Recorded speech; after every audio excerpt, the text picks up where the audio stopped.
under God, indivisible, with liberty and justice for all. Thank you.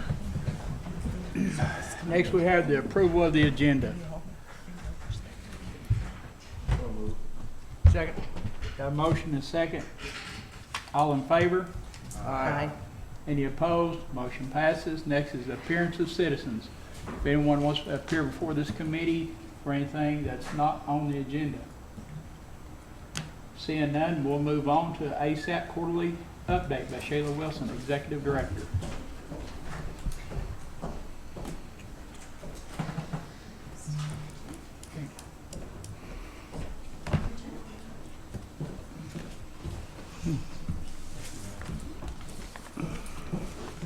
Good evening. I always want to say good morning when I come up here, and then I'm like, it's always evening. First, you will see in your packet as you get that we have a save the date for our International Overdose Awareness Day. That is coming up on August the 29th at First Baptist Church in Clinton from 6 to 8. And that afternoon at 12, we are going to be holding a clergy lunch, but you all are welcome to attend as well. We have a couple special guests that we're excited about for this event this year. The Governor's Office of Faith-Based Initiatives, the Deputy Monty Burks is going to be there. And then we also have Trish Luna. She is an author who wrote a book about addiction and how to talk about that with our youth and with our little kiddos. And so they are both going to be our keynote speakers on a panel. And then we're going to have some folks with lived experience on the panel as well to share their life experience and to remember those that we've lost this year. Upcoming, you'll see some dates that we have upcoming. We will be at the fair, and so we're excited about that this year. And then those dates and other opportunities that you all can get involved. I know one of the questions at the Opioid Abatement Council was ways people could get involved with more of a community meeting around the opioid epidemic and having that conversation. And so wanted to make sure that folks knew about our coalition meetings every month so that they could attend those and get involved. One of the bigger things we wanted to discuss today and kind of update you all on from ASAP is the stigma reduction training and conversation. And so what does that look like? You'll find that on that second page, the this, not that.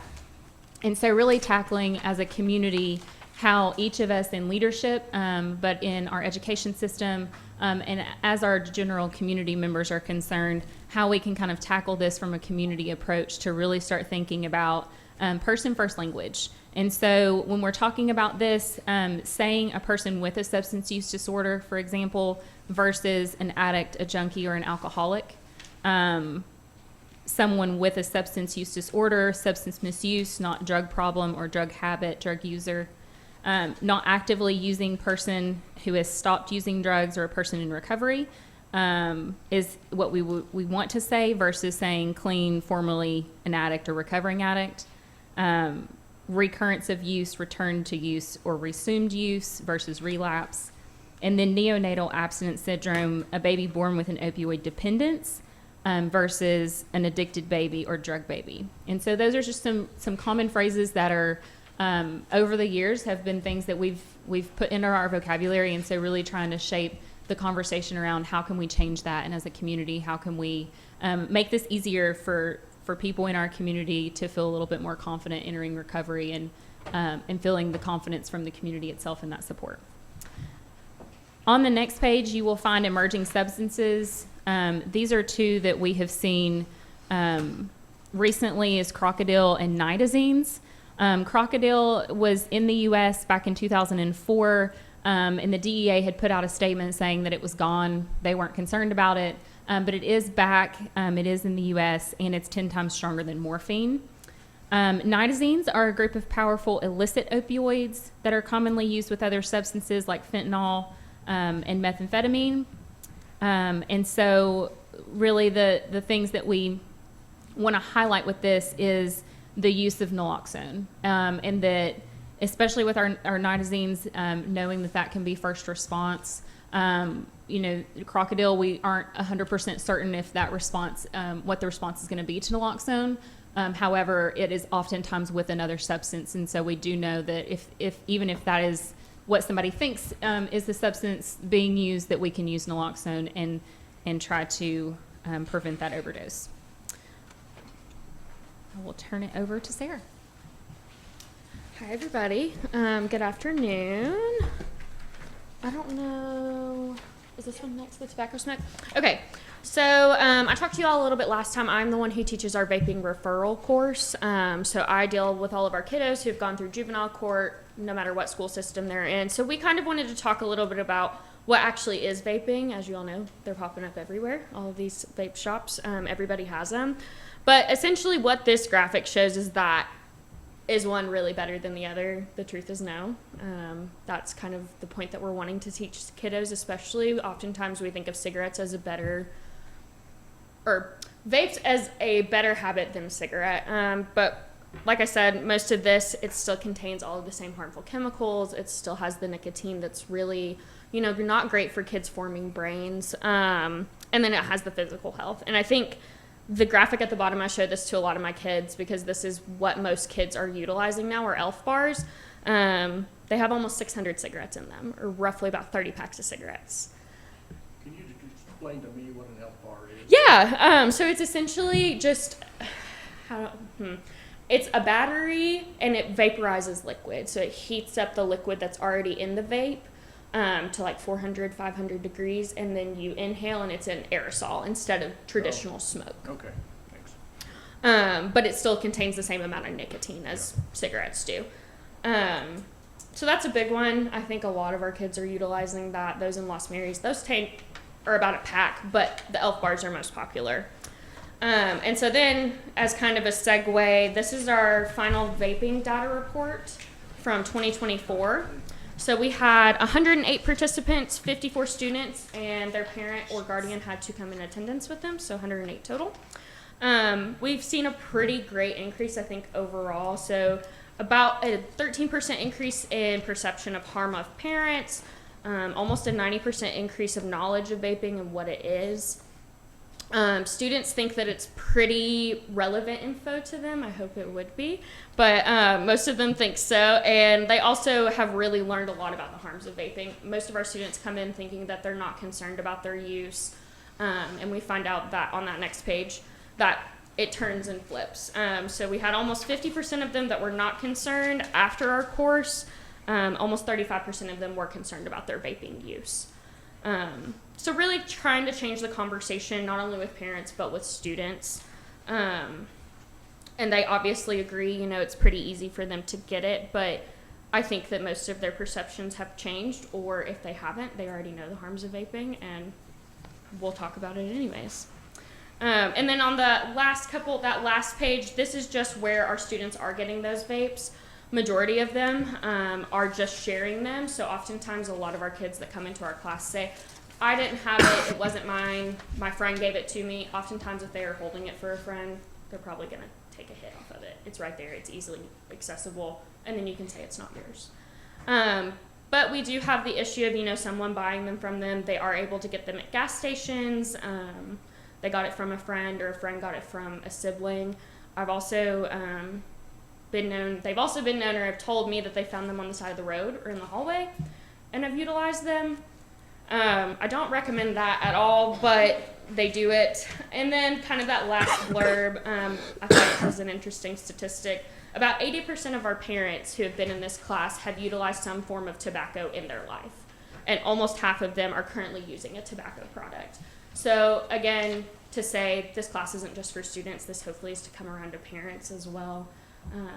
Because kids hear and see and know almost everything. So thank you. That's all I have. Yeah, I got a question. Go ahead. Help me to understand something. I look at the statistics here, and these drugs are extraordinarily harmful. They're deadly. I don't understand why someone would use something that's known to be deadly. It's like putting a gun to your head. Can you Yeah. help me understand that? I know people who have been addicted to drugs. I don't understand that, why they would do that to their lives. I think it's a really complicated answer. I will say Christy does a great job with our ropes program, and she actually does Tennessee Save Life training. And this is actually part of what she tries to educate people on as well. and a lot of the science and stuff behind it. But it goes back to science and brain chemistry. And I don't think there's necessarily a clear answer. Everyone's why is a little different. And normally, and Christy can correct me if I'm wrong, normally there's a point in which someone experiences something a lot of times, I would say. Some sort of trauma in Some their sort of life. trauma. We can talk a lot about ACEs and adverse childhood experiences, and how people can then turn to substances so easy. I would say on the flip side of that, you could have someone potentially from, with very little ACEs, and they still turn to substances for some reason, but I think it's their version of coping, right? So Yeah. where we might have, like, I may enjoy painting, and that's my coping strategy if I'm stressed out. For someone else, they may have the belief that this one thing is going to solve their problems. So it is more like a Would you wanna add to disconnection from reality. Like you're coping with it, but now you want to like disconnect from it. And I would say too, Mr. Allen, the brain literally changes. Like there's all kinds of slide decks. I don't know if you remember the training that I was at with you. Yes. There was several slide decks of the actual brain of someone with NIDA following someone in recovery. So it took a perfectly healthy brain that is all lit up. And then you Yes. have an individual who's 28 days into a recovery program, and you can see the damage that meth has done. So my answer to your question, best said, would probably be they don't think like you and I do. Yeah. They literally don't. There's parts of their brain that get lights out. Literally, the front prefrontal cortex of their brain is completely hijacked. Their main brain, where your survival skills are. So it's not only something that we've observed, but like you can see it in a brain scan, just like dementia. I'm not comparing that to addiction, but you can see certain Sure. diseases of Yeah. the brain Yeah. that show up in an MRI. And on a chronic user, there are things that show up in a brain just to show that they don't think Yeah. like They don't you make and I. decisions the same way. Yes, It changes yeah. the way they're able to cope and make decisions. But the Yeah. good news is abstinence and recovery can change that. Like if someone can It's get some, reversible somewhat. most of it is. I've read some literature that the point at which someone starts their addiction, like it's 17 years old, then that's where they stop their maturity. So they could be 17 and then they're 20 and 25, and once they get off of it, they still have that maturity of a 17-year-old person, and then that has to grow up too. It can. Yes, sir, because your brain doesn't fully, finish developing until Yeah, your early yeah. 20s. That's why substances, whether obviously your harder substances affect the brain worse, but nicotine, THC, it's so hard on a developing brain. So it stunts it. I think that's kind of what you're saying. Yes, It can stunts still it. grow, but it It stunts it. Yeah, yeah, okay. Thank you so much. You're Appreciate welcome. that. You're welcome. Any others? Any other questions? Other questions? Delta 8, Yeah. I just saw in the news over the weekend about and he had just turned 18. They went to the beach and Yep. and he got some Delta 8. Now he's comatose. Mm-hmm. What is in Delta 8 that would do? Because So- that seems like the ultimate high to people that vape, I guess. Yeah, it's a stronger substance. And so actually, I was going to include that in my report today, and then I was like, I'm going to wait. So it actually goes back also to our farm bill, and that farm bill did get passed, but there's a lot of, it's not quite clear yet how that's going to be regulated. Come January 1, it will be illegal to sell Delta 8 anymore in our stores, but there's a lot of gaps in regulation, what that's going to look like, and how that might roll out. But on the federal level, it did pass, which was great. But there's still a lot of questions that a lot of us have on what that might look like, and so we'll definitely keep you all up to date. But yeah, I would say to your answer, that is one of the side effects. There are people like this local person who went into psychosis. Christy actually let me know this. We were talking about it in the office. Actually, there was someone. Was it Morgan County? Maynardville. An older lady who actually very similar situation happened to. So that is a lot of our concern around the substance. Okay. Any other questions? What is Delta 8? 8? Is that what it is? It's Is a it- vape product Oh, it's a that I vape think product? it's got the highest content of Oh, okay. the marijuana, I guess. or Yeah. whatever. Do you want to talk more? Really? So essentially, Delta 8 is a derivative of THC or hemp. So it's any sort of derivative. They've found about 100 since the Farm Bill has passed. So that's why you see THCA, Delta 8, Delta 9, Delta 10, all of the numbers and letters. But it's essentially a derivative of cannabis, but it's synthetic. So they can put it in vapes, they can put it in gummies. There is also Delta 8 marijuana or flower that you can purchase, or Delta 9. Essentially, Flour, like you do like- cooking, flour, type of- no, like the plant, like physical marijuana or weed, Okay. essentially. The state or federal regulation says it has to be under the weight of 0.3% of THC concentration. But once that's lit or put into a different product, there's not really anything that they can do after it. So in its basic form, it is a derivative of cannabis, but we don't know what that derivative looks like. Okay, Thank you. all right. Well, thank you very much, and we hope to see you back soon. Yeah, absolutely. Thank you. Thank you. Next is the issue of senior center parking lot for overnight parking. And I think you have that temporary use agreement in front of you. Oh, yeah. Yes, thank you, Mr. Chairman. So what this is we have a company, Yesco Travel, Susie Housley, who has requested to use the senior center parking lot for some overnight parking for some travel she does with seniors. And so this would be like over a weekend, and just, as you will see, pretty much the main points of this is a temporary use permit. She's looking at doing this about 3 times a year. What Jay's put together here is what she would do, which is not interfere with the operations and activities associated with the senior center. She would notify the senior center director no less than 5 days prior to the planned use. Property would be used exclusively for overnight parking for senior clients to park their personally owned vehicles while participating in bus charters sponsored and operated by Yesco Travel. And in return, she would make a donation of $500 that is delivered to Anderson County Finance Department, care of Robbie Holbrook. And that's what is in front of you, just to ask for this that has protections in it for the county, release of liability, and am I missing anything on that, Jay? No, ma'am, you've done a good job. The one thing I did put in there that we're not responsible for damage or theft to the vehicles while they're there overnight. Okay, then I did notice under section 7, for convenience, either party may terminate this lease at any time, but giving written notice to the other party at least 60 days prior. Yes. Mr. Chairman, Yes. just out of curiosity, how many vehicles would maybe be parked there at one time? I don't know.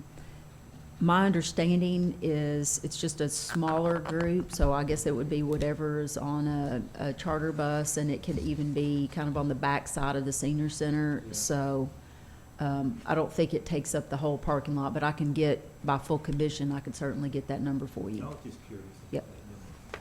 Thank you. The $500, even though it's a small amount, is that going to be designated to go back to the senior center, or do you have any plans for that? I do not, so Jay just has it going in here. If we want to do that, we could certainly come to commission and ask for that amount to be appropriated into a senior code if commission so chose to use that for senior right. services. Do we have a motion? Motion to approve. Do we have a second? Second? Seconded by Commissioner Anderson. Any other discussion? Yes, Commissioner Mr. Wondell. Chairman, I think the mayor said 5 days, but in the contract, it just says no less than 5 prior to a planned use. Just need to add the word days in there, I guess. Mm-hmm. Very good. Where was that at? It's on that paragraph Right with below the further. physical description of the property. Okay.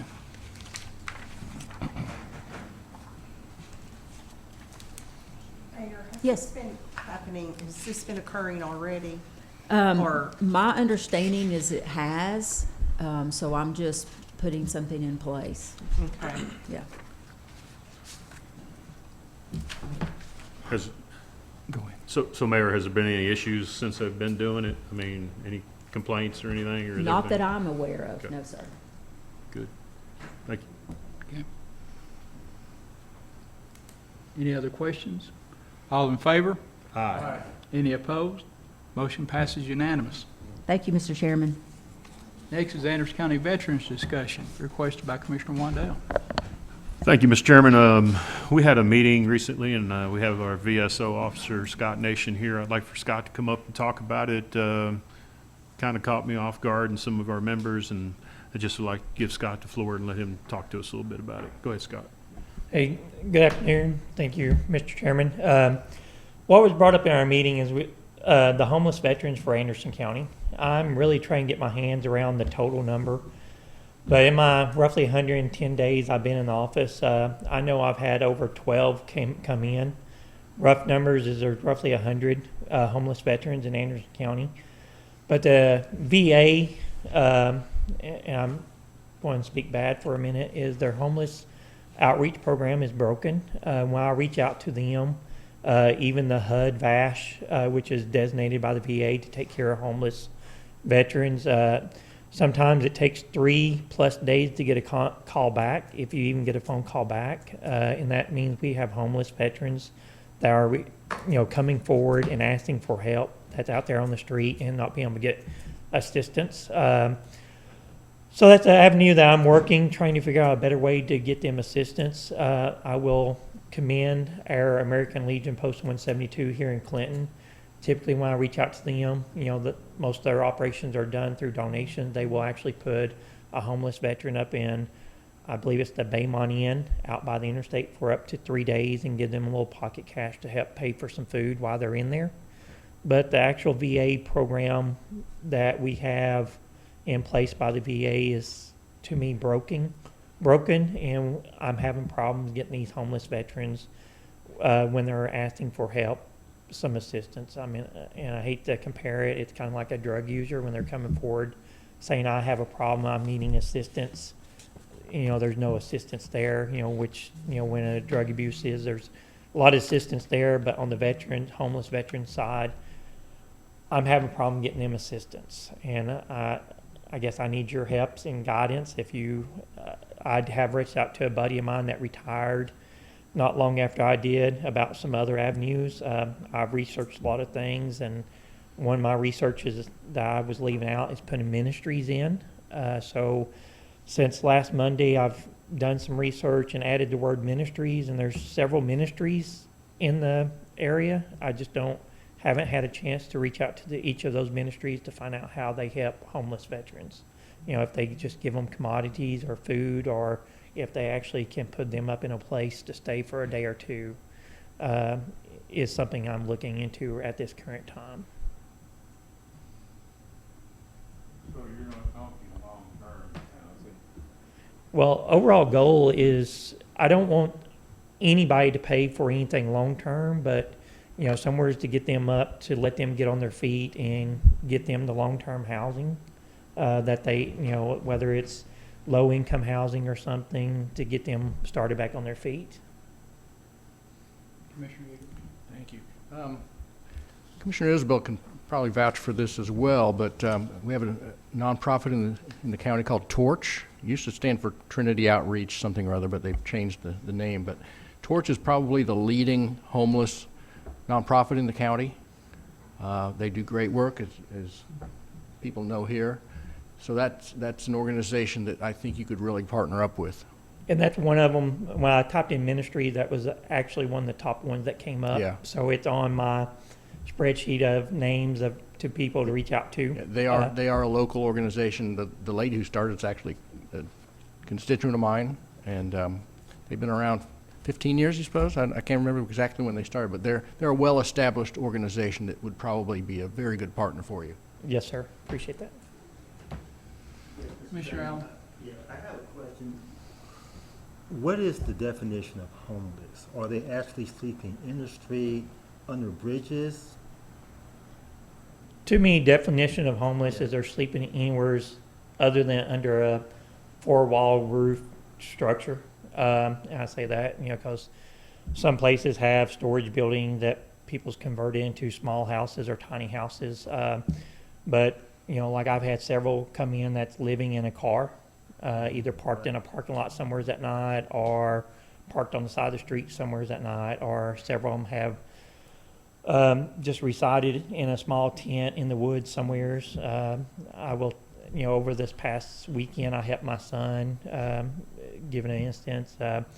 He does concrete for a living, has his own business. We did a location here, and I happened to walk into the woods, and there's actually a homeless vet living in the woods right off from the job site he was doing. You got a chance to talk to this gentleman? I did. I Yeah. spoke with him, and he was just passing through, so he really didn't want any assistance. But still, I, strummed up a conversation with him to see what I could do to help. And he's like, "I'm passing through." I forgot exactly where he was headed to, but just like anybody, you get that vibe of whether you can continue with conversation or it's better to back off. So after he kept giving that kind of hostile vibe, I just backed off and left him alone. And we went on about doing our, what my son needed to get done. So I helped him and left, and offered him some water and stuff before we left. But that was it. So these veterans, they would need long-term care, not just a couple of nights in a hotel. They would need some long-term care.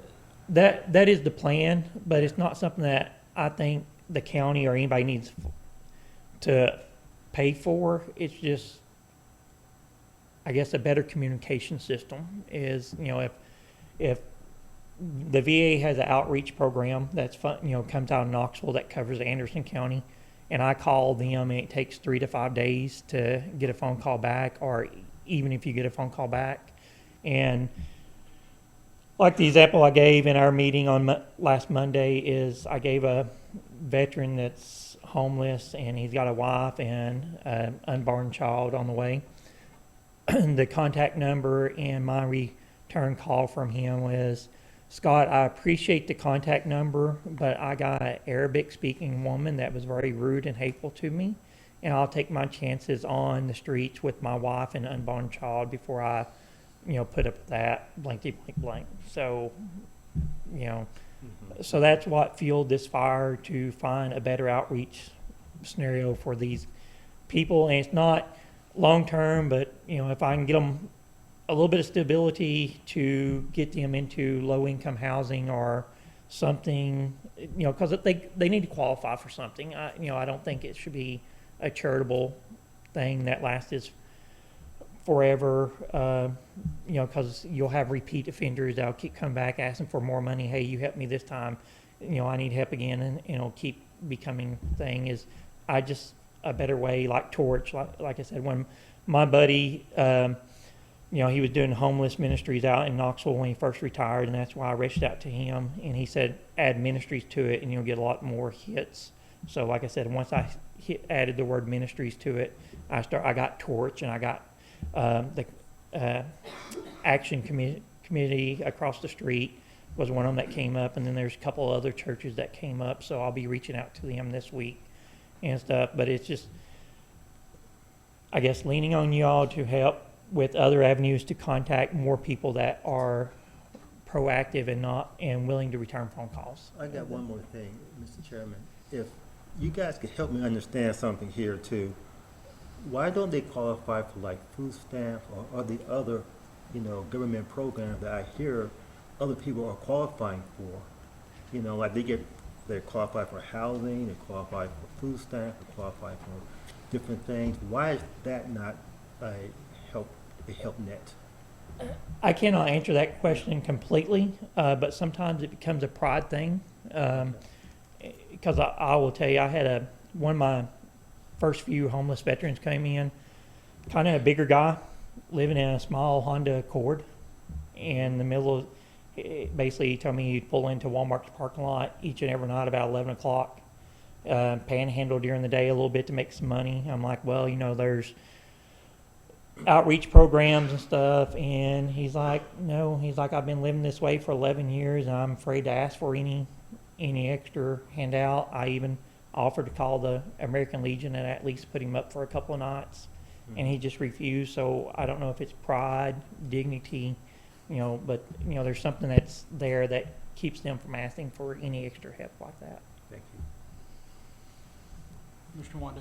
Thank you, Mr. Chairman. Scott, thank you for bringing it to our attention. I guess the thing that struck me is, obviously, there are veterans, and we want to help them in any way we can, and they do have that pride factor going, I think. And but we have a lot of needs in our county, and I talked to the sheriff briefly. We didn't come up with any game plan as just an idea, but I know we need jailers. I know we need employees. Obviously, we don't know who these veterans are, if they're qualified background-wise or not. But I'd like for us, and the reason I brought it here, Mr. Chairman, is down the road, I'd like for us to kind of look at developing a process, a plan, a program, a small one. I'm not advocating we can save everyone, but I think we should start somewhere, and I think in my heart of hearts, there's 1 or 2 or 5 veterans out there that would like the opportunity to earn their way. And I think that if we could figure out a way to do it, whether it's through the grants side of the house with the mayor's side, I don't know. But I just wanted to get it for discussion so we can start exploring other ideas to try to help these men and women, get on their feet and start being productive citizens, and us help them do that in the process. I know one of the things on the opioid abatement program is housing is one of the big priorities that they're asking for funding. And personally, I always got one guy, most of them are veterans, that I'll take in at the shop and try to, sometimes they'll learn a good trade and they'll move on. Sometimes they fail, but Right. most of, it's about a 70% success rate. But I think if we tie in this opioid abatement program as far as housing, and see if we can work that in too as far as the veterans, because and what Scott was talking about, and I see this all the time when I do, it's a mindset. Right. They really don't want a handout, but they want to try to do something to get by. Right. Without going and saying, I'm just destitute, need welfare, and Right. It's just that mindset because they've never been that way. And sometimes it's because, post-traumatic syndrome or something like Right, that just makes them not being able to deal with the public a lot. I think if we could get like even a work program tied in, maybe to the justice grant we have or something. Again, start small. I know we have the unit over there that we don't really use, but maybe we can open up a small section of it to, a handful of people to see how it goes.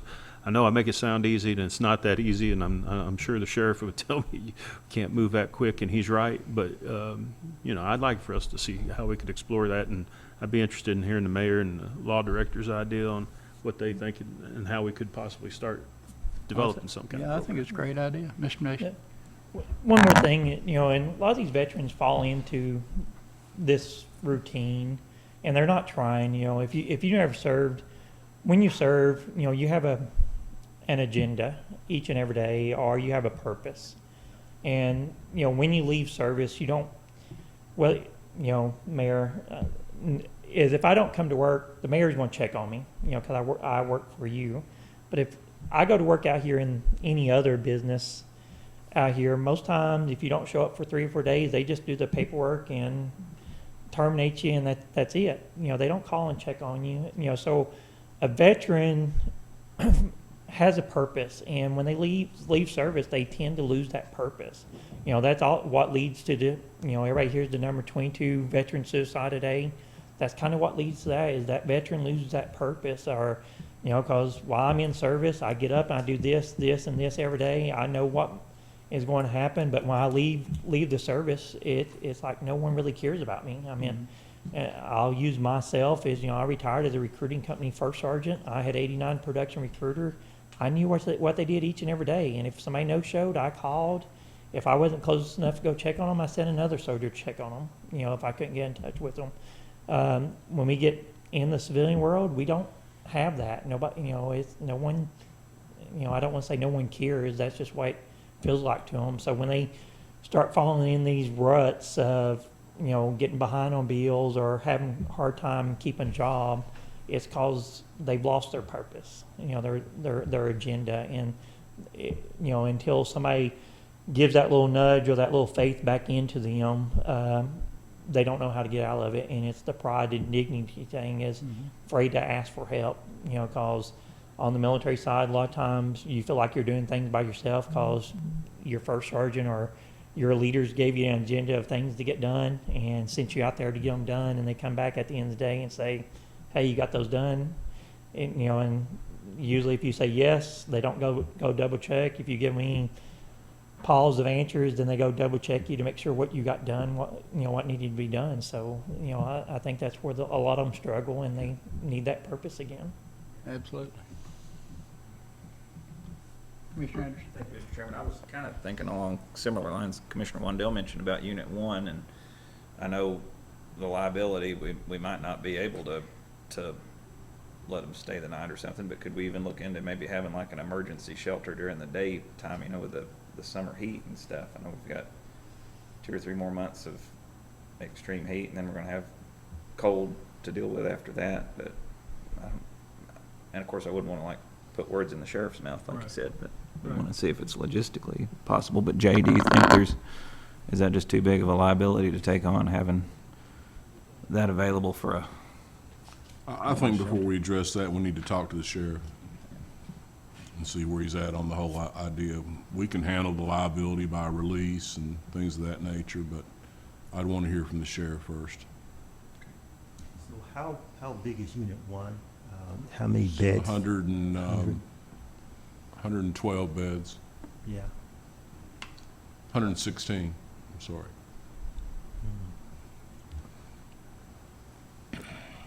Commissioner Wandell? I talked to Sheriff briefly again. He liked the concept or the idea. He didn't commit to anything, but he would have to think about it. And I also talked to Chief Galloway too. But I guess I'd like to make a motion that we, bring this back. Let's go to the sheriff and see what his thoughts are. And so I don't know if I need that in the motion, or do you just want to put it on the agenda for next month? I don't want the sheriff to feel like he's made to give us an answer. Annette, if you would, just put it on the agenda for next month. Is that okay? Yeah, that's fine. And in return, I'm going to get with you, Scott, and I want to go to the state, Tennessee County Commissioners Association. I sit on that Veterans Committee for the state, and I'd like to get more information on the group in the state that we're not getting a good response from for the homeless folks, whatever that terminology is, what they're called exactly. If you could email me that. Yes, sir. And I know there is a state representative, you guys may have remember me talking about, it might have been a state senator over in East Tennessee, Sullivan County, I think it was, that was going to, he tried to put it on the back end of the budget this year for $50,000 to all the counties with veterans offices to help fund them. But, if something like that comes through this next budget year, maybe we can use some of those funds to help offset any cost to the sheriff's side to get things moving. But I'll work on that too. So, Commissioner, serving on NACO on their veteran service, there's been talk about some federal money just for homeless veterans dealing with the same issue that we're talking about now, and I'll look back into that and see, what. How could we have a separate meeting? I guess we could just bring it into could we bring it into the veterans meeting group, subcommittee, advisory, and, like the NACO have that talk and stuff? Why don't we just put that on the agenda next time, Scott, and I know our next meeting's a couple months out, but Yes, sir. we'll bring it in there. Yes, sir. Okay. Anything else for Mr. Nation? Thank you for your time. You're welcome. Appreciate your service. Thank you, Scott.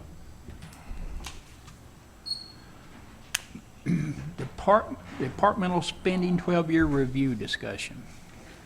Mr. Chairman, I got this information. Robbie provided it at our last meeting. I had asked about, money left over, and he gave a good, and we don't have time to go over all this tonight, and I don't want to go into great detail, but I did send an email with, I must not have sent it over on the original request. It wasn't in the operations packet, but we all got the email from Robbie on the 12 years spending from 18 to present, to 23-24 budgets, 17-18 to 23-24 budgets. And, some of the things I thought was interesting is we have made a pretty good investment as a county over the years, and you know, these comments aren't directed to attack anyone or, you know, say, hey, we're spending too much. That's not the case whatsoever. I see it as major investments in areas we needed to. The mayor has fought every fiber she's had just to get the attention brought to the EMS side of the things. We're still probably needing funds there, but in 17-18, it was at 5.9 million. We're finally up to 7.5 million. In 2024, and this goes back again to 17-18. Sheriff's budget was at 11 million in 17-18. Now it's at 16, almost 17 million. Again, these investments, that's what I look at them as, is investments. And, you know, a lot of it has to do with pay raises. A lot of it has to do with equipment. But the veterans, Scott, just for your information, since you're sitting here, I've kind of pulled it up. It was 105,000 in 17-18, and we're up to about 118. Not a lot, but a little bit of movement, considering when we started it was like 60 or 70,000 back in the day. But making some progress. Senior centers, senior citizens was at 138,000 17-18. Now we're up to 184,000. Tourism was at 500,000 in 17-18. Now it's at 1.2 million. So I just picked out some to kind of scan through, and what I'd like to do is it's just really information for all of us. If this body would like to go in deeper, I think we should probably look at it, you know, just to see where we're getting the bang for our buck, and, you know, it kind of can help us project for the future too, I think, in some ways. That's all I had, Mr. Chairman. I appreciate the time. Okay. Discussion, comments?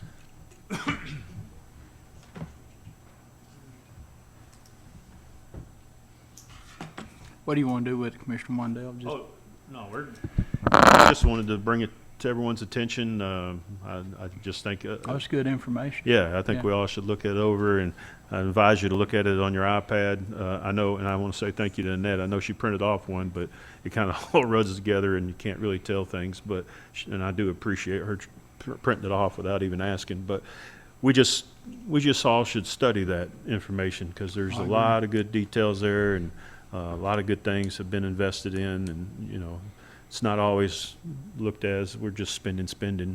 I haven't got into the schools yet. I need to get into that and kind of look and see too. But I just encourage, I don't think we need to do anything. It's just up to this body. I'm going to keep following it, though. Yeah, some of those you can see a return on investment. Right. Yeah. Right. Okay. No discussion. We'll move on to Law Director's report.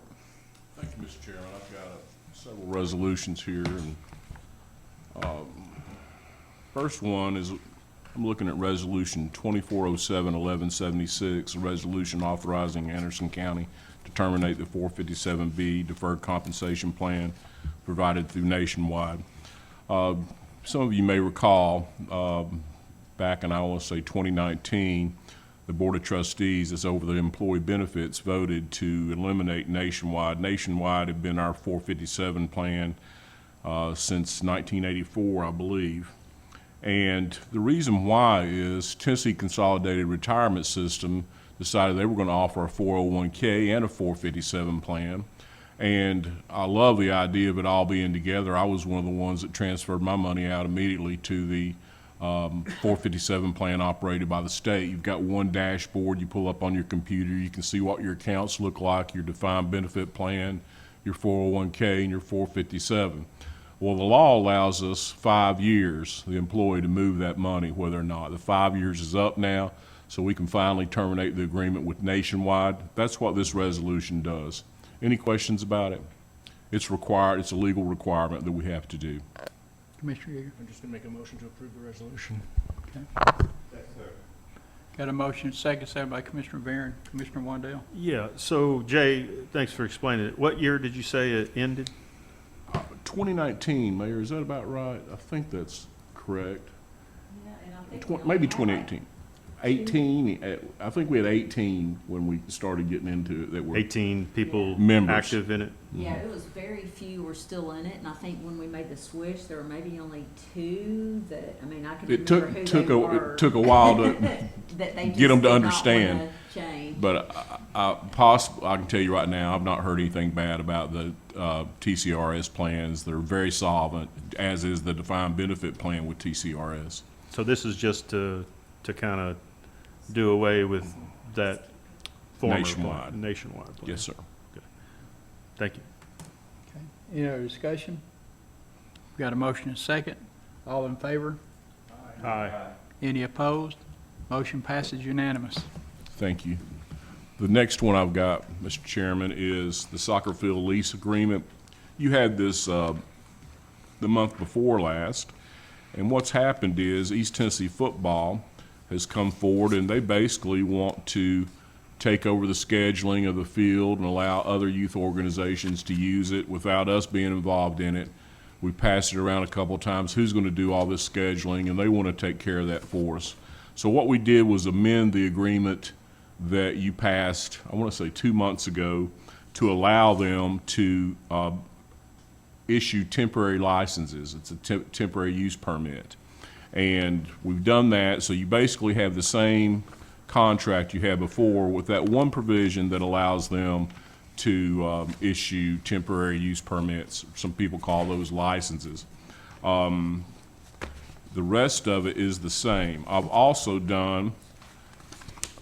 always concerned about liability, and I've done a release of liability that's attached to it. And what this does is, before they actually allow somebody else, a third-party entity, to use the field, they've got to get our release of liability signed, and that they understand that. We've been going back and forth with Matt, who is the president of East Tennessee Football.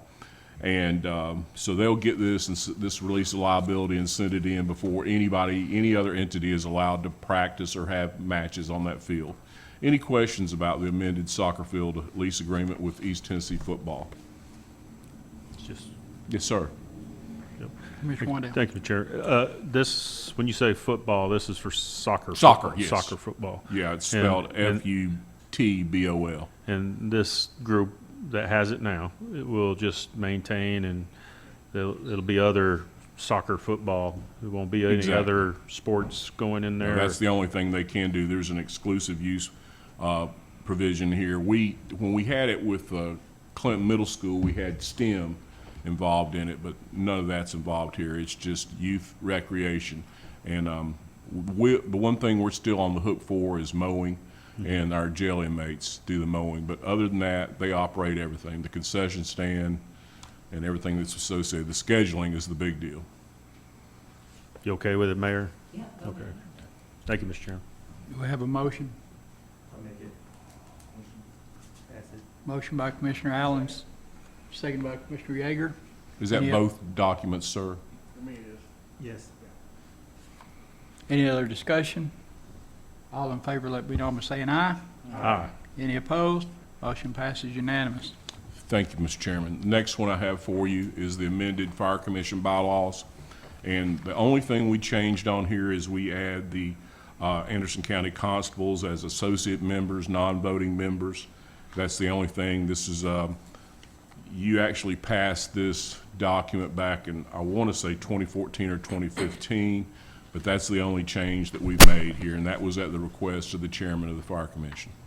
And we did, Jay, I think, run that request through the Fire Commission. Yes, sir. Yep. That's what I understand. Yep. Okay. I'll make a motion to approve. We got a motion by Commissioner Wandell, second by Commissioner Yeager. Discussion? Seeing none. All in favor, say aye. Aye. Any opposed? Motion passes unanimous.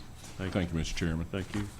The next one I have is the historic Black Cemetery Gate. I don't know if our new commissioners know about this, but we've got a very historic place where down in the Claxton behind Bull Run off Old Blacks Ferry Road, where when they built Bull Run, hi, Tracy, do you have any idea how many people were relocated, how many graves? It's a lot. It's a lot. I'm gonna say 60 to 100. I'm just guessing. Well, TVA removed these people that have been buried and put them on another plot of property, and that was called the Black family's property, although most of these people were slaves. And we just felt as though we needed to protect that area, and a couple years ago we started getting into the idea of gating it off to keep the vandalism down. Well, as usual, you get two lawyers representing two different entities, and they don't agree on different things. Our first version, you see, we already passed, it's back there, basically holds the county harmless for what we do, and TVA didn't like that, and they wanted to have them held harmless for everything they did. There was some confusion about where the gate would be. I thought it would be at the intersection, but I was corrected on that by Commissioner Wandell last month that it's actually on down the road a little bit. So what this is TVA's version. It's not exactly what I would written, but it's a legal document. It does have more protections for TVA than it does the county, but really doesn't expose us to a lot of liability in itself. They have agreed to erect the gate, but from there on, the maintenance is on us, and then, of course, you can see they've got their indemnity provisions all in solid caps, but that's where we're at on this. They're not going to move. They're not going to budge. We negotiated on this for about 11 months, and they're not about to change their mind, and if you've dealt with TVA, that's how they do it. This is what they'll agree to, and that's about it. So I would recommend passing this, and let's get them to go ahead and erect this gate in front of the Black Family Cemetery, and let's move on, because they're not going to come around any more than this. Any questions on this agreement? Commissioner Anderson. Yeah, I just want to make sure it is an actual gate and not a cable, right? No, it's a gate. Okay. Because I'd spoken to Mr. York about this some, and in all his years as a trauma nurse in ICU, he's seen a lot of injuries from people that just didn't see the cable, and Yes, sir. so he wanted to make sure they saw a gate that was. It says visible. install a steel gate. That's what it says. Yeah. And it's on them, the gate's on them, and the erection is on them. Okay. We got a motion by Commissioner Yeager. We have a second by second. Commissioner Anderson. Commissioner A Barron. question about the cemetery. Is there any historical marking out there, or plaque, or anything? Leo York is a historian, now retired from a trauma nurse. He's done an extremely good job on the Anderson County Poor Farm. I know several of y'all have seen his book he's done on that. He's gone back and got everybody in the world that was ever at the Poor Farm, listing in what year. And I think he's doing the same thing, but the problem with the historic Black Family Cemetery is not all of them, we know their names. Yeah. And that's one of the bigger issues. But Leo's working on that, and I'll check up with him and see how much information, because he's just an excellent resource for any kind of Anderson County history, especially in the Claxton area. We're friends. Or, well, you just call him. He'll tell you all about it. Great guy. Commissioner. Is there a marker there or not? The marker's not there right now. There's some markers on individual graves, Yeah, but there's nothing No there. historical marker. Yeah, there's Okay. nothing there That's like what I that. think the And commission was at. we talked about that at first, but Yeah.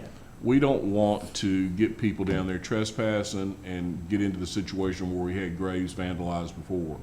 And I don't know if now that we get the gate up, if that's something down the road, but I'll talk to Leo about it.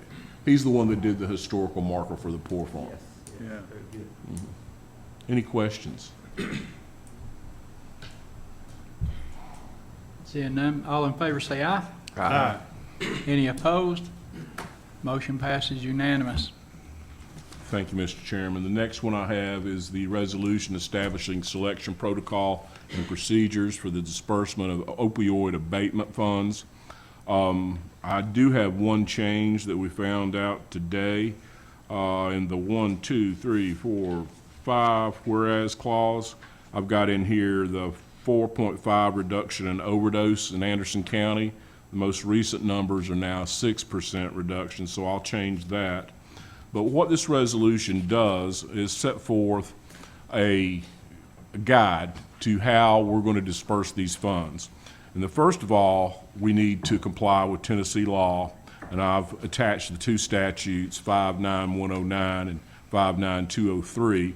Then we've got the Tennessee Opioid Abatement and Remediation Uses that's created by the Tennessee's Opioid Abatement Council. That was formed by law, and I think the governor picks the vast majority of the people on that. And what they did is they went through and determined what programs will be eligible for these monies. Now, these are restricted funds that we're talking about. We're not talking about any of the unrestricted money that may come from bankruptcy. These are mostly the monies that's coming out of the opioid abatement fund in Nashville, or the ones that we've got through our lawsuits. So those unrestricted funds can go to anything, but they're not near as much as the restricted funds. So this really only applies to that. Then we've got the Attorney General's publication on Tennessee Opioid Settlement Guide for Local Governments. I've attached that. And basically the way this process will work is a written application, and the first people to take a look at that will be the Opioid Settlement Task Force. They'll do all the screening. They would be similar in the shoes of the nonprofit committee, but they're going to vet these different applications. The applications have to be written. They have to contain the proposed program overview, identify the target participants, methodology to be utilized, program goals, and proposed evidence-based performance measures to confirm the desired results. They've also got to come back a year later and give us a status report and let us know what obstacles they've seen, if there needs to be any adjustments to the program. But after the Opioid Settlement Task Force, am I getting that right, Annette? I think I am. I used to call it the Opioid Abatement Task Force, but I think the proper name is settlement. But anyway, once they do all the interviews, look at the attachments, the 5-page written report and overview, it'll come to County Commission. County Commission is the only entity that can approve these programs, and you see there's a lot of programs that can be installed, and some of you might not like the idea of using this money on some of the programs, but the final say-so on the appropriation, the amount of, and what programs and what entity. These are community partners that we have here that will be applying for this. That'll be County Commission making that say-so. Let's see. I mentioned the status report. Now, there's probably going to need to be some additional policy requirements that are adopted by the Opioid Settlement Task Force, and I put a provision here in subsection 2D that allows them to do some additional requirements. And what I'm thinking here is the annual caps on the money. Can they apply for $5,000 or $10,000? Our not-for-profit policy says $5,000 per year. So I don't know if you want to adjust that for these programs and bring it up. The required eligibility documents, the scoring matrix, how they're going to score these, submission deadlines. I'll leave that up to the committee to decide, and I'll work with them to get that policy straightened out. I tried to look at it by using the nonprofit committee, and it just didn't fit the nonprofit policies, and using that, I was just going to attach those, but it didn't fit as well as just creating their own policies that has to be approved by County Commission. Also, the finance director, and I had this in the nonprofit policy also, will ask for a balance sheet or a yearly audit to make sure who we're dealing with. Another requirement we had on the nonprofit committee was they had to focus on Anderson County residents. When we had a fairly large nonprofit fund, we had people coming from Knox County, surrounding counties, and when that started dwindling, we amended the policy to say, look, this has to go to Anderson County programs only. So that's something else you may want to put in their policies, and so our target audience will be Anderson County citizens. But I want you to look through that list of programs that are allowable. It's a broad range. It's stuff I didn't even think about when I was first looking at this resolution, but it's fairly broad. Then section 3 is just, I'm reiterating that, hey, The only people that can disperse this money and approve the programs is the Anderson County Legislative Body. Any questions on this resolution? Commissioner Palmer? Has this gone through the task force? No, it has not. They have It's not been seen this been yet? sent to Shelley, okay, and I Okay. haven't got anything back. If she has some comments on it, I'll bring them to County Commission next Monday. Okay. And then will it go through the budget committee at some point, like? Oh, any appropriation Okay, has to so go it'll through go budget. through them, I'm thinking of nonprofit, through them. Yes, ma'am. Does it go through the finance director first? Like, does he collect the applications like in No. nonprofit? No. No. So I the don't want to overload applications- Robbie. The applications go to the chairman of the opioid Okay, of opioid settlement task force, and I put the address of Annette, so, I'm sorry, Annette, 118A will get the applications. Okay. It's got, in fact, it's attached to it as Exhibit 5, and then somebody, Annette, will send it up to Robbie and send it to the settlement task force. Then they'll schedule what day they're gonna do the interviews with the proposed community partners. And we'll let them vet. That's what takes the majority of our time here. It did on nonprofit. We let the committee vet, make a selection, and forward that on to county commission. so it'll go from that task force to budget and then to full commission? Yes, ma'am, it has to Okay. go through So budget. operations, it won't come through us? No, unless you want me to put something Okay. there. You guys stay pretty busy, but you're approving the resolution. The rest will be up to that committee, the finance department, the budget committee, and then ultimately, it'll come back to the entire body, county legislative body for approval I of the, guess just for me, I don't funding want and- to approve this until, I don't want to vote yea or nay until they've looked at it, since they're really going to be the ones administering this and not the operations committee, right? I mean, am I on the wrong track there? Well, it needs to go through operations, but as a courtesy, I've talked to Shelley about this several times, and I told her where I was getting the information and what the basic layout. And if she Okay. comes back, she had it before any of y'all. If she comes back and says, hey, I'd like to change this, then I'll just bring it to you next week and say, the chairman wanted to propose an amendment to this particular section. Okay. Well, I'm sure there'll be a few changes in there, but just sitting on that committee, and especially the $5,000, max, is because most of the people that we've talked to, the general number is $40,000 to be effective. That's gonna be hard to go around. But that's not in this resolution, that 5,000 cap.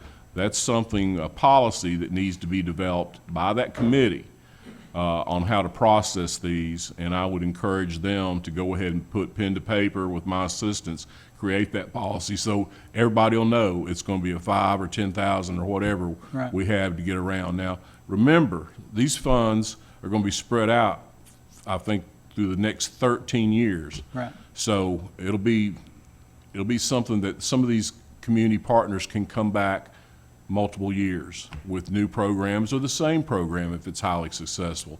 And we'll let the committee make that decision. If they want to give them funding for next fiscal year, they can.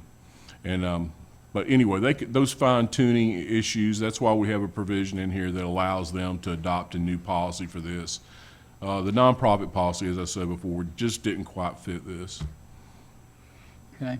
Of course, I respect what Commissioner Palmer was saying about not being able to vote on it tonight, because I'd like for the whole committee, the opioid committee, to look at it and, have discussion and go through it. That's before fine. it actually goes. Of course, that's just my That's thought. no problem at all if you don't want to vote on it Just tonight. one more question. So if we're going to be dispersing funds over the next 13, 14 years, what if the committee changes and the chair changes, and what kind of, is there a term limit on serving on that committee, that kind of Are they thing? made up, it's made up of county commissioners, isn't it? Yes. That happens all the time when somebody gets voted off or they retire from county commission or they want to move committees. No, it won't be the same people through 13 Okay. years. There's no way. So what do you do then? You don't change, do you change the resolution at that point? The Or people do aren't, they- they're not named by name, it's Yeah, by position. There is. Commissioner Vandergrift was on here. And the chairman is in this, on the application. That, the only place I've got any That'll name change. is the, Okay. part of the application. It says to, Okay. the chairwoman or chair, Shelley Vandergriff. And I can take that out because they will change through the years. Yeah. I mean, that, unfortunately, that's what happens. Every 4 years, there's some change. And there's changes on our committees, but I hope we continue to have this committee and for the length of this funding. They'll do a very important part. I'm just trying to understand it, kind of, Sure. because this is, we're on the cusp of it. I Perhaps- know I've talked to 3 different entities that are already doing their proposals. And I really, one thing one of them actually was talking to me today and said, I put in here a 5-page overview of the program they're proposing. And one of them said, hey, somebody's going to take advantage of that and you're going to get something in 6 or 8 point and it'll be single spaced. So I might have to go back and put some small requirements on that of maybe double spacing or minimum of 12, using Courier times New Roman font, something silly. But I would hope nobody would give us something like that, but some people were wordy. I wonder if the mayor has any comments or any thoughts? No, I guess just out of curiosity, did a commissioner request this, or did you just do this to keep us in compliance, or how did? Started with, a couple months ago with talks with Shelley Okay. about this, and I told her, I said, look, it's obvious that we got people waiting in the wings to get a piece of this money, and it started flowing in. Then people were wondering, what are we going to do? And the one thing we wanted to do is have a resolution in place that allowed us to move forward with compliance issues embodied in that. And that's what we did. We have a basic resolution. It's only, 3 pages that sets out the framework that, hey, we're going to give this money out through this process, and you're going to comply with the law. You're going to comply with all the statutes on donations and the programs that we can utilize these funds for, and the AG's guidelines. So those are the areas that we want to make sure that we have a good, firm process in place, and that we have the policies in place, and that we're compliant with the law, because I know there's people waiting to see how we're going to release these funds. We had a group here, ASAP is a wonderful community partner, and they're wondering how we're going to process these. Yeah, I do want to, I like what you've put together in terms of a framework myself and the application process. And I mean, I understand you want the task force to look at it too. But we do, like when we receive the money, we had to agree that it's going to be spent according to these terms. And this is a way to kind of help run that through a gate to make sure it meets those requirements. And that the community partners yeah. know that, hey, you've got to meet these guidelines. Yeah. And then another thing is, I know some counties have been spending money already, and I know we've done some with the unrestricted, but I do want to congratulate the county commission on having these community meetings where people have been able to show up, and even some of the agencies, and have a conversation. I know when I have to do a report on what the county commission is doing with the funds, not the unrestricted, but the restricted, you know, I've put on there, you all are listening to the community, you're putting together a plan, and a lot of folks aren't doing that. They're just kind of who happens to get to the commission first. And so I like what you all have done. I think that's been very proactive. We had a question at the Tennessee County Attorney's Conference back in April where, and this kind of shocked me, that there was a county mayor in West Tennessee that already told his county commission that they were using the funds to balance the budget. And CTAS had said, hey, you can't do this on restricted funds. And we're going to do it right as always. We're going to abide by the law as always, and we're going to have a good program. Yeah. Some of the finer details will be in the policy. If you don't want to vote on it tonight, that's fine. If you want to vote on it subsequent to or contingent upon hearing Shelley's comments on it, however you want to handle it, it's fine. I just want to get the ball rolling on this. That was going to be my question. Chairman Vandergriff, has she replied back, or I haven't Chairman heard from her Mays? yet, but she stays extremely busy with her job. Oh, I know she does. She'll get back with me. Okay. Mr. Chairman, I think I'd like to make a motion to refer this to that task force Mhm. and let all of the members of that task force look at it, because they've gone to all of these community meetings, and there may be some things that maybe I missed when I wasn't at a meeting or something like that. I'd like for them to look at this, and let's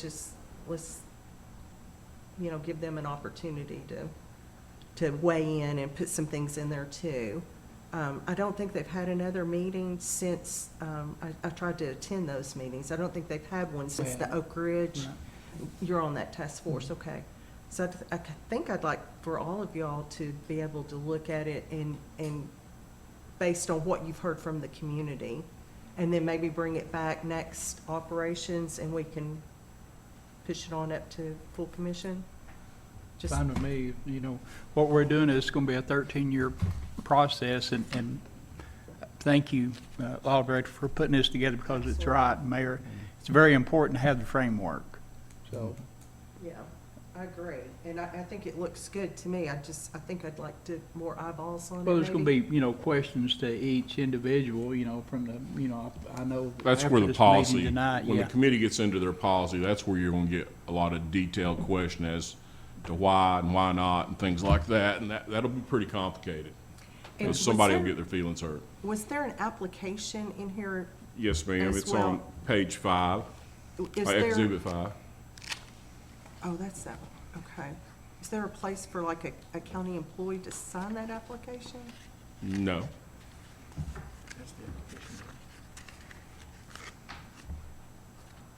Is it before Exhibit 3? No, it's Exhibit 5. Oh, Exhibit 5, gotcha, I thought page 5, sorry.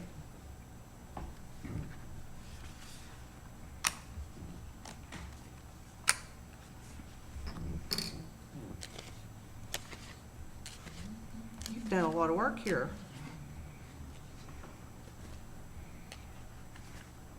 Wow. Remember, they've got to attach a 5-page document, program overview, to this application. Yeah. Here you go. Here's one that's Here's printed. one, right here. This is the very last page. Yeah, the very last Okay. page.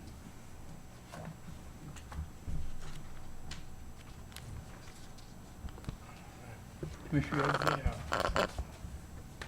I think if the nonprofit application is a good way to standardize information from these, so that everyone gives you the same information for every, it's an apples to apples thing.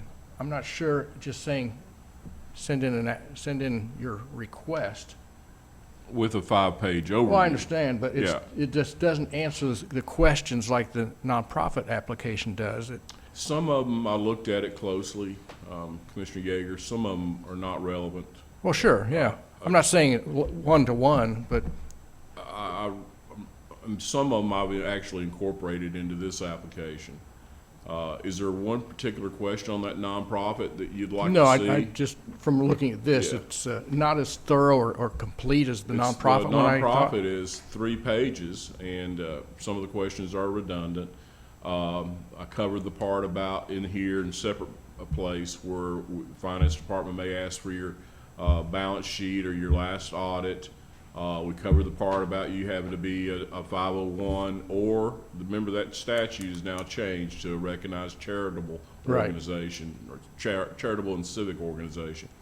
So it's not limited to 501c3s, and that's what the nonprofit application had on it. So that's not correct anymore, and there was several different issues. I'd like to see the financials be a required part of this instead of a recommended part of this. Yeah, I don't think that's a problem at all. In fact, I would like to see it be required. Yeah. But as I leave that to Robbie, and I'm sure he'll ask for it. How did I put in here something about Robbie. I think it's in 2 or 3. I don't have the right copy here.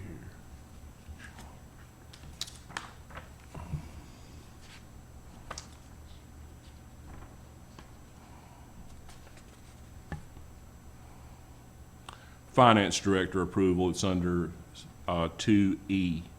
So he has to approve. They can require additional documents and an examination of balance sheets and annual audits. And on the actual application, if you look at the very bottom of it, a copy is sent immediately when received to the Finance Department, so Robbie can start doing his work there. All right, well, they can make their own requirements. That's just my observations. Yeah.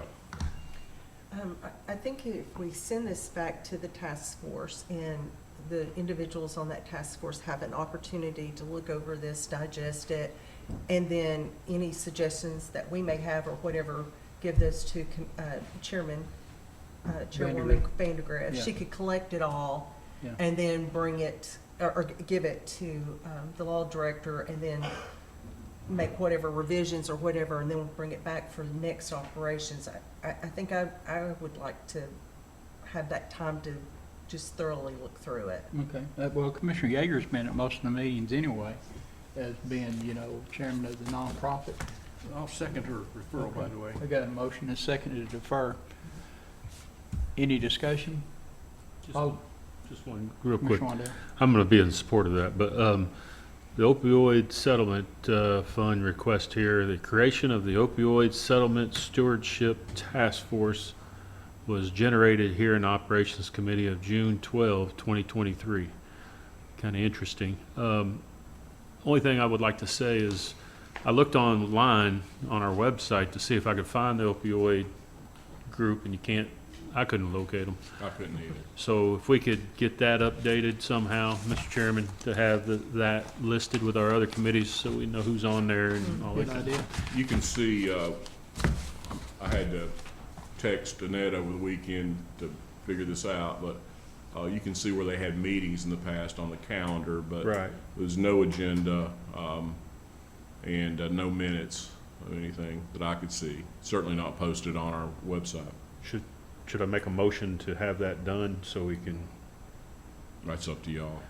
Mr. Chairman, well, you got a motion on the floor. I'll vote on that first and then. Let's vote come on the back. deferment. Any other discussion on that? All in favor? Aye. Any opposed? Motion passes unanimous. Commissioner Wandell? Mr. Chairman, before I make the motion, I want to make sure I use the right term for that committee. Do you know what it is?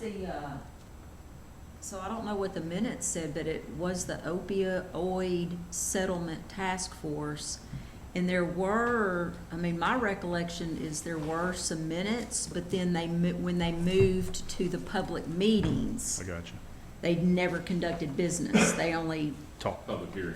Yep. yeah, they just accepted input. But, so I think there are minutes. Of the meetings, yes, there is. Yeah.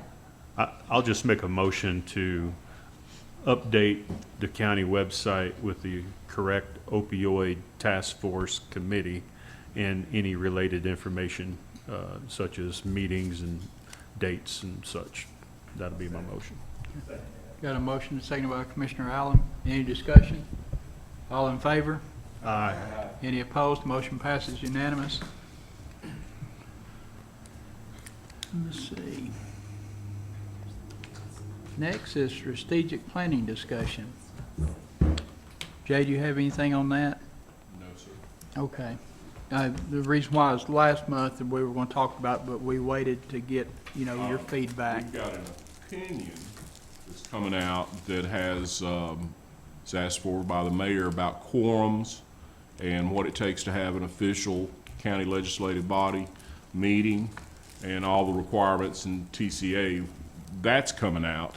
Okay. And I just got behind with everything that's going on, but it's pretty much done. I just got to, we've got all the research done. We got the exhibits that we needed. I just need to finish it up and I can have that here hopefully in the next week or so.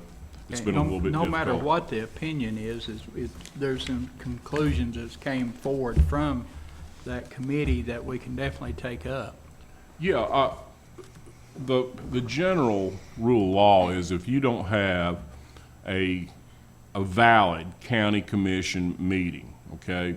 The law allows county commissions to have a regular session, a special session, a public hearing, or a meeting that's invalid. When you don't go through all the hoops of the public notice and all the recommendations that have to be made. But the problem is anything that happens at that meeting is invalid.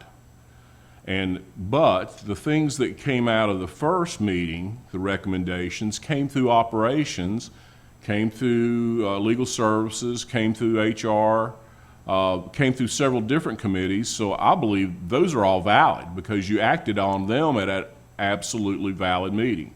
So I don't have any problems with what was conducted there as far as the motions, because anything that was talked about went up through, well, the things that I know now, went up through committees that were valid and were in place. The couple problems were the back and forth on, was this a county legislative body meeting, a work session? There's no provision in Tennessee law for a work session. It's either a public hearing where you take no votes, or you have a legitimate, valid meeting with all the public notices on there. Then there was talk, okay, there was no motions.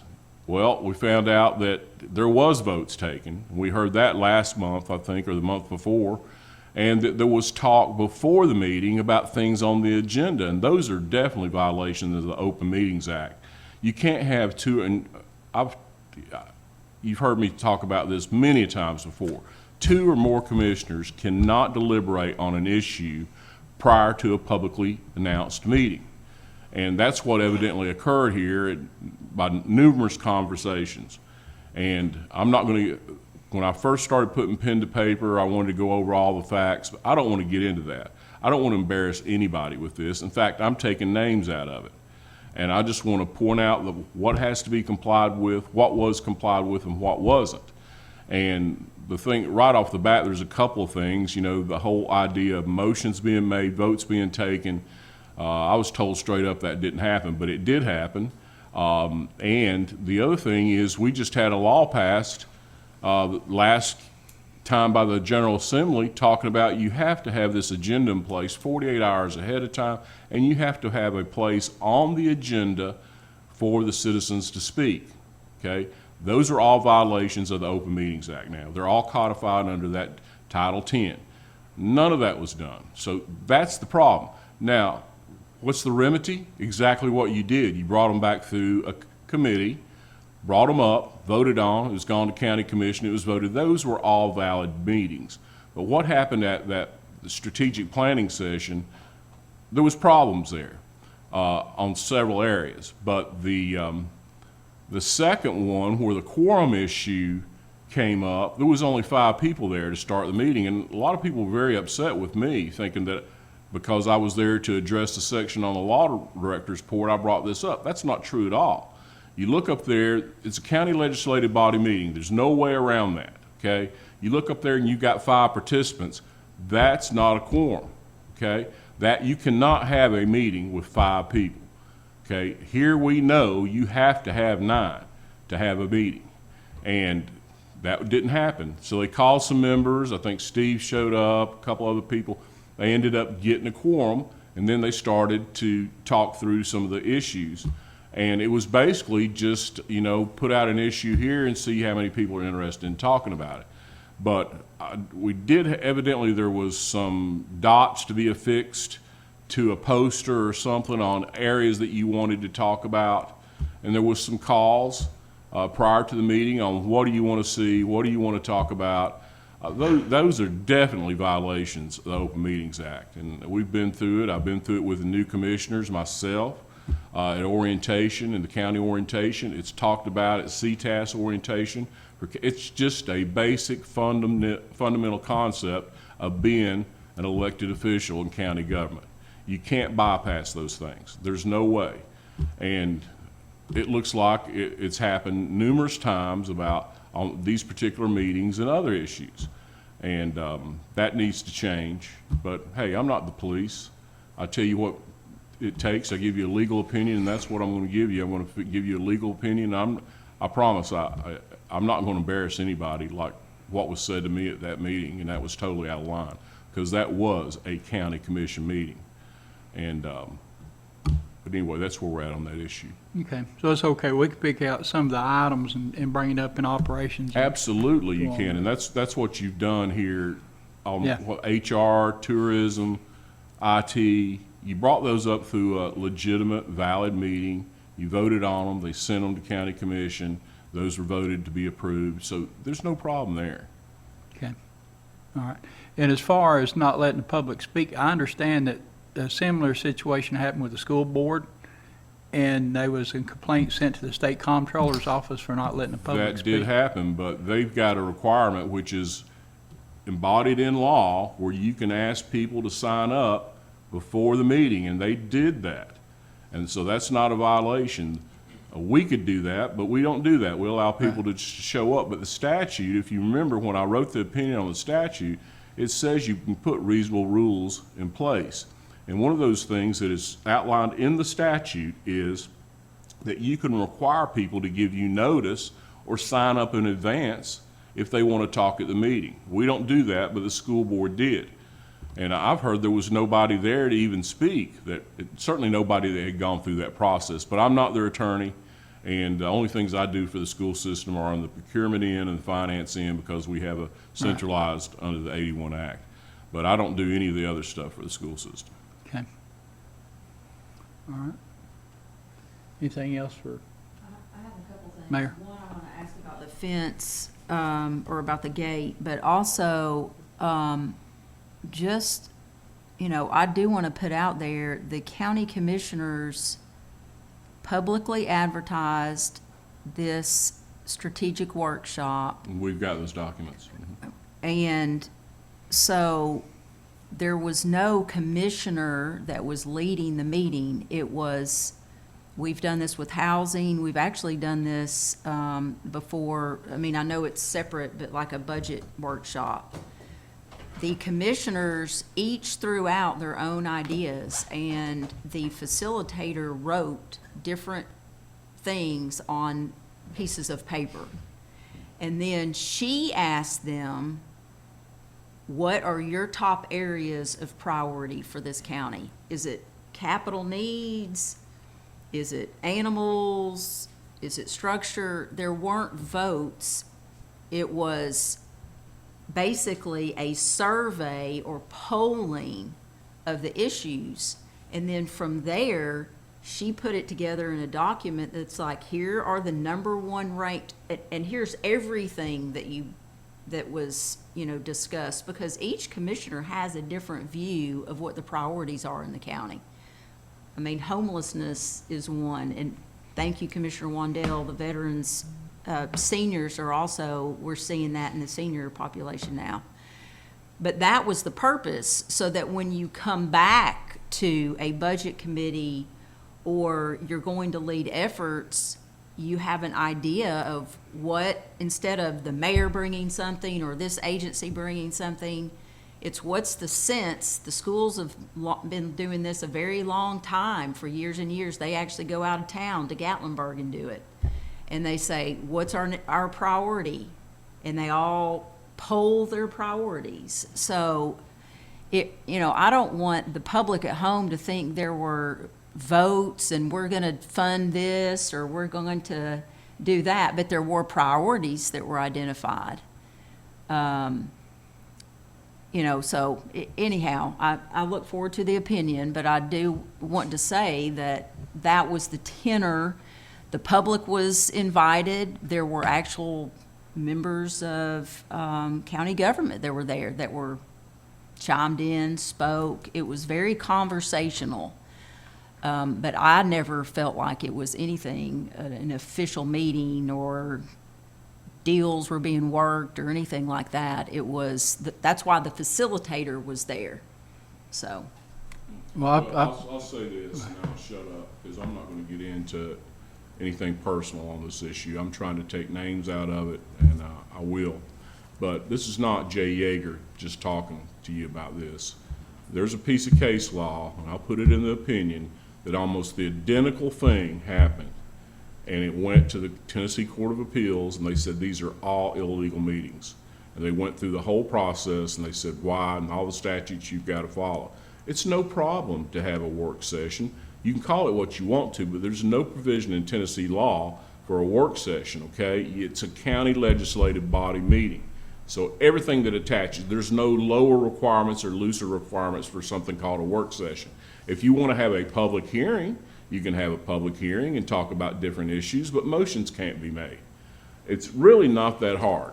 And let me put it out there and let you look at it and digest it, but I'm not giving you something that what I believe is the law. I'm giving you something that a court has said is the law, and it's inside this opinion, it's so detailed, it actually cites each statute that, hey, you got to comply with, this was not complied with, on and on and on. So it is my opinion, and it's just an opinion, but I am going to cite the law and give you a copy of this case. And this is the issue of having work sessions by a few commissioners and not a quorum is the exact reason the open meetings law was put in place. Is a small group of people get together of a body and decide how they want to conduct business. You can't do that. Oh, this was probably 3 different meetings before. One was with, at the time, the city of Lake City, and then we had one at the housing. And the facilitator comes in and they just ask questions, and then they'll put it on the board, and then it lets everybody come up and put their sticker on what they think's most important. So I've seen that, before. So, I don't know, does that constitute a vote, or? Probably so, because you're deliberating on that issue, and then you're going up however you cast that vote. You're putting your thoughts to something and making a choice. Okay. Mr. Chairman, I'd just like to add a couple of things. First of all, there was no motions made, so that was, important to, that the public knows. There was no motions made at all, so I guess maybe we should have called it a public hearing. But also, the first meeting, there were 11 commissioners there, and the second one, there was 10. So Well, it it's how they wasn't, came in. And this is part of, I don't mean to interrupt you, but 5 at the beginning is not enough to hold. You don't have a quorum. And evidently, we had another situation where somebody left a meeting, the mayor's asked me to look at that, and the same issue, where somebody left a county meeting and you didn't have a quorum. Once you don't have a quorum, there is no meeting. In fact, there used to be a piece of case law that says if you don't have a quorum, all you can do is adjourn the meeting. But I've talked to other attorneys and say, you can't even have a meeting to be adjourned. It doesn't exist if there's no quorum. So you're correct that, hey, people did stagger in, but at any given time, the law is you've got to have a quorum or the meeting is not a legal meeting. That's it. so the meeting was scheduled to start at 8 o'clock, and people were going to be late, and we did start the meeting at 9:08, I think was the time. So it was just, I think, a matter of it was maybe scheduled a little too early for some of the commissioners, but, You did end up getting a Anyway. quorum, I said that. yeah. There's no doubt. But if you look, what begs the question here is the second sort of agenda or things to cover. Never was labeled an agenda. There's a law that says you got to have an agenda 48 hours ahead of time. And what got me concerned is I'm looking at this stuff thinking, okay, well, how did this come to be when there's no vote? I was told there was no votes taken. Did she just decide on this stuff to be talked about? For the agenda? No, for the second meeting. And then I heard that there was deliberations and that you voted by putting a sticker. And there was polling. Well, those are votes. There's no way around that. And I talked to the facilitator about it, and she said, I've never heard of this. And I said, well, it's pretty simple county government law. You've got to have a quorum. Okay, you've got to abide by all the announcements, the meeting notices, the agenda requirements, what's got to be on there. There's just no flexibility in that. You can have public hearings, and you don't have to have a quorum. That's allowable under the law, but you can't take votes. You can just listen to people and talk about things like that. But the issue at the public hearing, what happens there is when you get two county commissioners going back and forth to deliberate, and that could cause a problem. Well, we certainly want to obey the law. I do don't too. think That's the only anyone's reason I'm bringing it up. advocating But breaking the you could law. tell it became extremely personal. We also want to have an opportunity to be able to vision cast and to bring to the table things that are in our individual districts from our constituents, That's things smart. that they would like to see. That's smart. And there's, and definitely working through the committees, but whatever comes out where we're all discussing these things that need to take place in the county, after that discussion, after casting that vision and moving forward, what can we do? How can we strategically plan for this financially and operationally over the next 5 years? Bring that to the committees and work through the committees, definitely. But we really want to have a time to where we can be able to, to do that vision casting. So maybe you can help us with that. It's Trying to real get easy. that- Just take it through the appropriate committee. That's all you've got to do. You get an idea, you got constituents asking you questions, bring it up in committee. So put it on the agenda. And that's the way we've done it for years here, and that's fully compliant with the law. And that's all I've got to say about it. All right, any unfinished business? Oh, I'm sorry, Mayor. About this gate.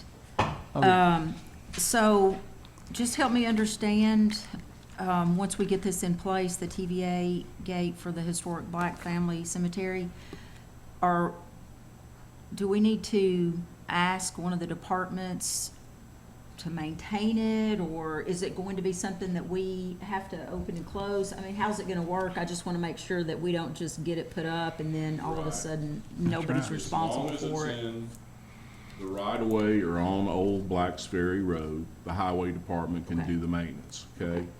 And that was the question that arose last month. Now, as to who's gonna open it and close it, that's not specified. That's just gonna be something we're gonna have to decide. Okay, Is it gonna be conservation board, or how's that gonna work? How often are you gonna open that gate? Just when somebody requests to get in there to see a family member's grave? And I don't know that. Okay.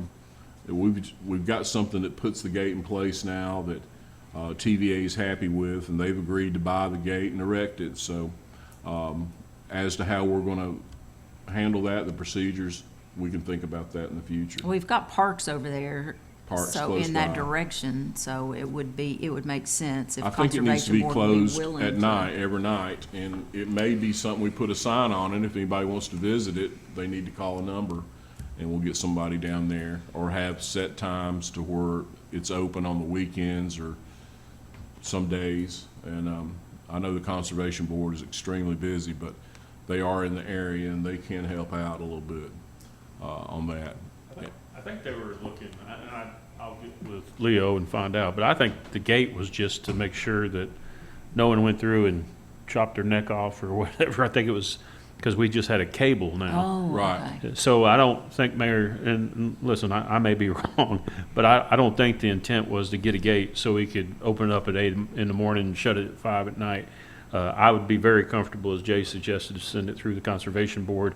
Anything that needs to be done or opened, or let the Conservation Board be the ones to make the decision on that if there is a decision to be made. But my understanding is that roadway coming off of Old Blacks Ferry is the old county road. And I think Jay and TVA finally got together, and I appreciate Jay trying to put in what we had to protect our interests. But I think they're just going to put the gate up right where our roadway ends on paper. And I think that's the way I understand it. I don't think the entire property is surrounded by a fence, do you? No, it's not. Yeah, so No. somebody could get in there Okay. and vandalize it. I think they just want that gate to keep cars from going in there or whatever. maybe deter vandalism and, Yeah. and not have that cable, the safety risk associated with the I cable. think is- there's been issues with some burned out vehicles and people just kind of parking and abandoning cars and stuff. Yeah. But yeah, I think people can still walk to the cemetery Yeah, with the I gate. know that it's not fenced all the way around. Yeah. How many, yeah, thank you. How many acres, how large is this cemetery? Do you know? I'm just gonna guess, Commissioner Allen, I'm gonna say it's 7 to 8 acres, maybe somewhere in that vicinity. I can pull the map on it for you and tell you exactly what it is. We've got it referenced by GPS coordinates, but I can pull that lot. It's not, the entire parcel is not taken up by the cemetery, Yeah. but it is an important piece of Anderson County history. Yep, I think so. Anything else on the gate? Any new business? Motion to adjourn. Motion to adjourn, Mr. Chairman. Thank you all. Very good meeting. Yes.